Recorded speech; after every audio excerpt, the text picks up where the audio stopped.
Welcome back, guys. So, whew! My God. Okay lang kayo? Okay lang, okay lang, okay Hindi ka lang. galit? Hindi Ren? pa, hindi pa. Hindi ba? Hindi Okay, pa. ikaw na. Hindi ako galit, Okay. Ay, nagpapaliwanag lang nagpapaliwanag. ako. So, Nagpapaliwanag kalmado lang. tayo ha. Kalmado lang, Okay, okay lang kalmado, kami. kalmado. Lugi ako sa masos ni Ren. Okay. Okay. So, simulan na natin yung Nagalit pangalawang na. topic. Nagalit siya, nagalit. Ako na yung galit eh. Oo. Joke.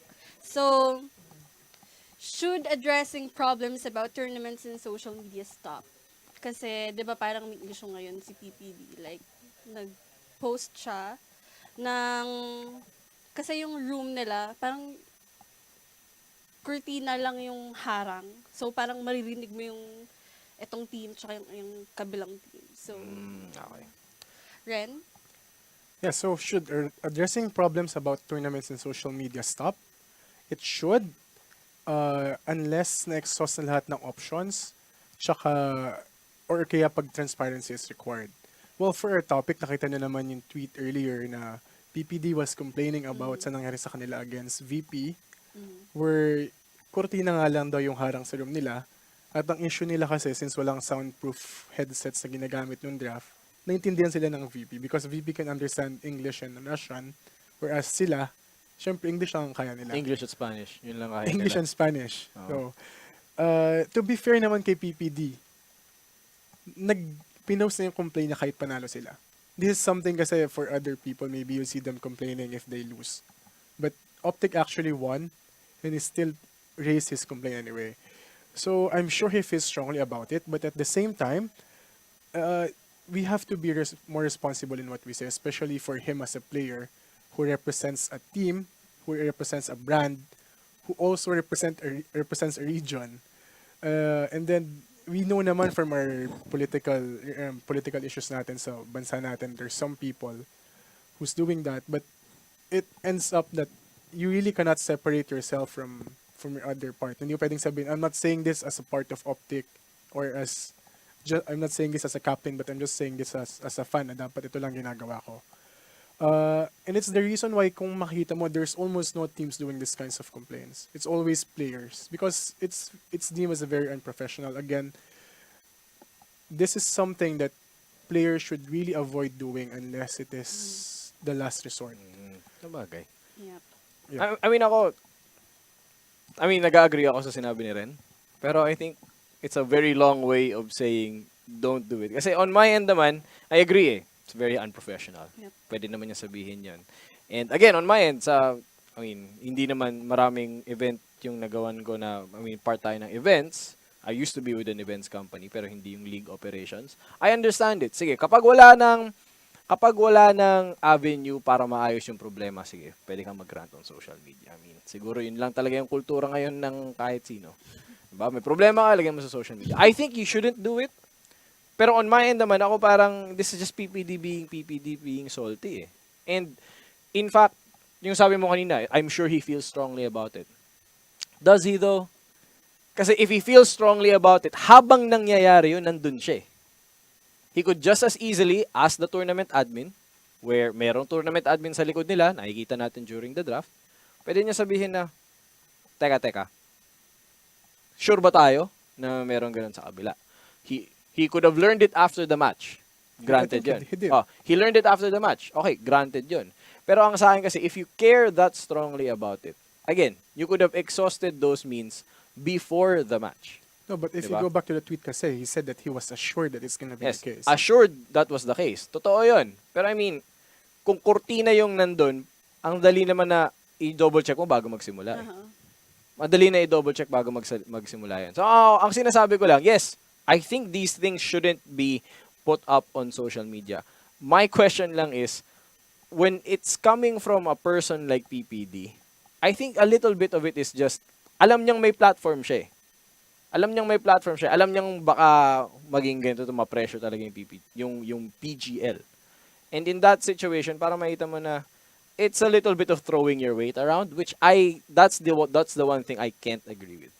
I can't agree with someone na parang alam ko malakas ako sa social media, alam kong mas malakas yung brand ko kumpara dito sa brand ng TO.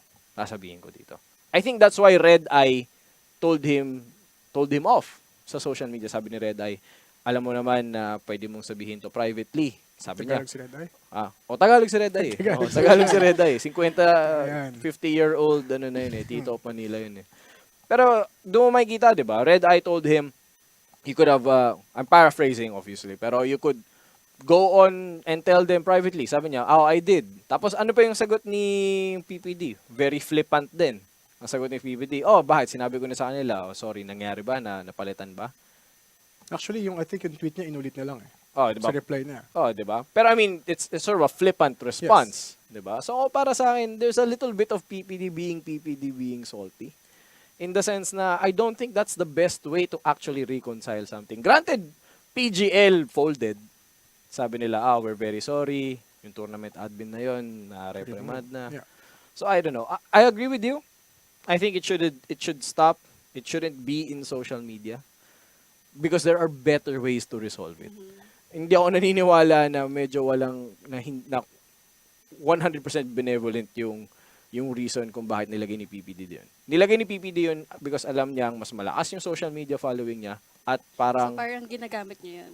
Parang ano yun parang talagang gagamitin mo talaga yung yung lakas mo Which is para sa akin, medyo douchey siya na move. Pero I think maliban kay PPD naman, this is an issue that has happened in many tournaments before. Maybe hindi lang ganito kalaking issue, but people are complaining about food, practice rooms, waiting times. They're really used to complaining in social media. Ayun nga, that's why I think they have to understand both players and talents that they are working together with these tournaments, in essence, into making this one a great one. Kaya this is something that should be avoided. Again nga, unless yun na lang yung option. Of course, for fans, it's different na wala naman silang voice to reach out to the necessary people. But if these people, yung mga players, I'm sure they have access. They have access to They these have people. influence Diba? I think yun yung point ko. I mean, okay, the last, siguro, really weird event. Sabihin natin weird na lang na event na napuntahan ko personally was the Major All-Star in Malaysia. Major All-Star in Malaysia, there was a fire. Okay. The event was delayed by 6 hours. Nagkaroon ng bagyo sa labas. Ako personally, mutihan ako mahulugan ng pinto nung secret shop, yung parang merchandise booth nila, 'di ba? So, in that situation, sige, I think it's justifiable for a player to complain and air it out on social media because that's really bad. That is really bad, 'di ba? Pero in this situation, okay, sige sabihin natin during the draft, I'm not going to trivialize what happened to PPD. Kasi malaking that could have been a potentially tournament integrity ending, event yung nangyari doon, 'di ba? So, pagdating sa ganun, again, you could have resolved that a little bit better.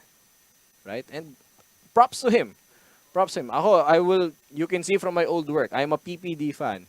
So because I'm a PPD fan, I kind of know kung saan galing yung motivation niya pagdating sa ganun. Props to him that he brought it up even if they won. Talagang, affirmation sa kanyang saltiness, I basically. mean, yun nga, di ba? It's not that big of an endorsement, pero props to him. Pero I think, again, there are more productive ways Yun na lang sabihin natin may productive way to do that. Pagkatapos nilang manalo, ano to? Ganunin mo agad. 'Di ba? Pagkatapos ng laban nila, nandun yung tournament admin sa likod niya. Bigyan mo, ano yung nangyari? Ganito ganyan. I don't care if bigla siyang maghagis sa backstage. 'Di ba? Magalit siya sa backstage. Sa backstage siyang magalit. Yes, kasi again, I'm sure you may experience ka na rin sa mga backstage ng events. I know you have because you're player, I have some. And if players complain about everything, every event is gonna be a shit tier event. But people don't because this is something that's resolved within, internally. And players understand that. And they should remember that na. Kasi usually naman, in most cases, it's very rare that the tournament organizer will decide something against the players. Siyempre, yung yung viewership nila So yung again, audience unless siguro last resort na, this is something that players and talent should definitely avoid. I think. So, guys, okay. So, Hindi mo masyado nag-away, ha? Baka okay. Medyo kinakabahan ka kalmado pa. lang tayo ngayon. So, basically, yung sinabi mo, I mean, parehas kayong nag-a-agree na dapat hindi parang nag-rant sa social media and everything. Pero, yung sinabi mo na, May justifiable oo, level. May kailangan justifiable. i-justify mo muna yung, May justify. Kung kunwari, pinuntahan siguro ni PPD, tapos sinabi sa kanya ng tournament admin na wala kaming pakialam sa'yo, then yes, 100%. Diba? I-retweet ko pa yun or whatever. Diba? Siguro, people would make articles out of it. Pero this wasn't a situation where I think na umabot sa ganun eh. And knowing PPGL, we've worked with PPGL. I've worked with PGL personally. They're very reasonable naman eh. So, Yeah. I'd agree. okay, so, okay, kalmado lang. So, bago tayo pumunta sa next topic natin, mag-commercial break muna ulit tayo.